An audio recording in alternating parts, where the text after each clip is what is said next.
It Follows is a horror film written and directed by David Robert Michell. It stars Maika Monroe and it was released in 2014. Now, I was asked by my patron and member, Zarati Ryan, to review this particular movie, a movie I have only seen once before this viewing, so twice now. And the reason it took me so long to get around to seeing it again is because it actually scared me so much the first time around. And it's something I can't say about a lot of movies, it must be said. Now, horror, fear is, in many ways, it's like comedy. It's a very subjective thing. What scares one person doesn't necessarily scare another person. I don't tend to be scared by slashers. I get a thrill out of them for various reasons, but I don't tend to get scared by them.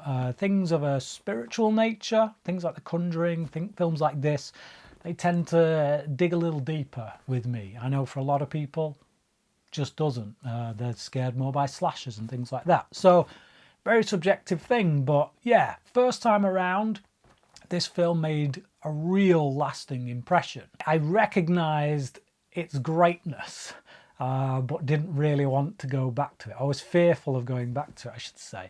But yeah, since Zarati has kind of made me watch it again for this patron request, I've gone back, I've watched it. And unfortunately, now, first and foremost, I will say this is still a great film. I watched this second time around. It still has impact, still got a lot of atmosphere. It's still really great. But unfortunately, as is the case with pretty much any horror film, always has been, because I've never found this to be different. Any horror film that makes an impact, that scares you in quite a way, the second time you watch it, it loses some of that impact. And I think that's just unavoidable. Once you know what is coming, it just loses the impact it once had. And in many ways, that makes me kind of never want to revisit a film like this that had such an impact, that did scare me in the way that it did. Because I knew what was coming, because I knew what to anticipate, it didn't quite scare me as much as it did that first time around. Even so, just as a film, just as the way it's constructed, it still has impact. It's still very impactful. So it's a film that follows this young woman, Jay, played by Maika Monroe, who sleeps with this guy who she thinks is a nice guy and all that, but it turns out he's been basically trying to get her in the sack, so to speak, in order to pass on this virus. It's like a spirit that is following whoever was the last person to have had sex down this chain of people, and it kills them. Once it's killed them, it moves on to the person that passed it on. So the only way to prevent this thing coming after you is to sleep with as many people as possible and hope that that buys you enough time for it to not reach you. That is the gist, and the question is, will anyone believe her? So when she starts seeing this thing that takes many different forms, that looks like many different people, that just relentlessly pursues her, really quite slow, quite sluggish, but just relentless. Only she can see it. Nobody else can. So will they believe her, or will they think that she's a crackpot? That concept alone is a really great concept. A great concept that builds paranoia right within to the DNA of the film itself. The very setup is just like paranoia inducing. When only you can see something that everyone else around you can't, it's just, how do people react to that? The cinematography by Mike Giolakis is very good indeed, and definitely lends a lot from the cinematography of Dean Cundey. A lot of his work with John Carpenter, shooting in really big wides that kind of invites you to look at the whole frame. When you've got these long shots that just linger on big wides, you're kind of like, you're not drawn to one specific thing. You're forced to look and search the frame, and that kind of adds to the tension. It helps build that paranoia that atmosphere of paranoia where you're looking in every corner, waiting for something to come out. Where is it going to come from? You know, you see these wide shots in which there's a person over here in the distance, there's a couple of people here in the distance. Is that it? Is that person it? You know, sometimes there's people just walking and you're just like, is that it? But then we never go back to them. It could have been the creature, it could have been it, but we don't know. And it's just that constant pervading paranoia and fear that runs throughout as a result of those big wides. I think the film has a certain sense of sadness that runs throughout it, if I'm being perfectly honest. And this could just be my personal subjective view on things because of my own belief systems or the way I look at sex and you know, things regarding sex. Because what I see here is a film in which adults are mostly absent. Even the parents in this of the girl, when we see them there, they're either out of focus or we just see the corner of their face. We never get a clear picture of this girl's parents or the adults that are in their lives. It's completely from the perspective of the children. I say children, teenagers, young adults, but they're all trying to make their way through this world and navigate the sexual tension that is now arising within them. You know, they're becoming sexually aware, but just because of that, it doesn't mean necessarily that they understand all the intricacies of the sexual experience and how to go about it and the ramifications of it, I guess.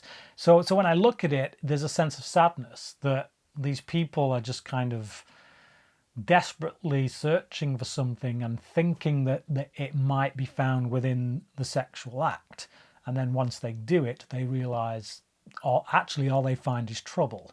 Whether it's Ray's character, you know, taking that plunge and having sex for the first time, well, presumably the first time with this guy, and then getting caught up in, you know, with this creature coming after her. But also later on in the film, her friend, she has sex with him because he's made it quite clear that he likes her, but he's also willing to kind of come alongside her and take the risk that this creature might come for him too.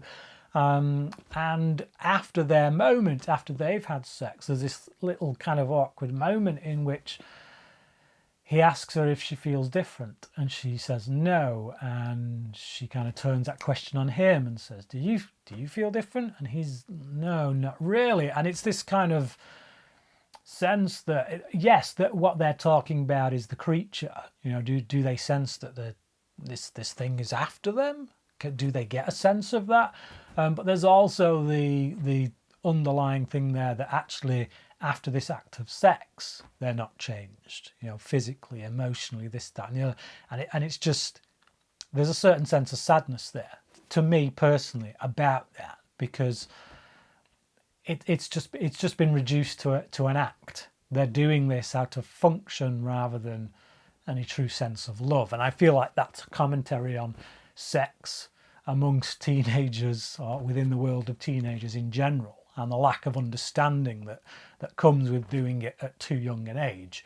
Whether that is an intentional commentary that the film is trying to make, I don't know. Like I say, that could just be my perspective on observing these, what are essentially children, playing at being adults. Either way, intentional or not, it is a film that raises many questions and ideas about the youth of today and the problems that they face, that they're dealing with.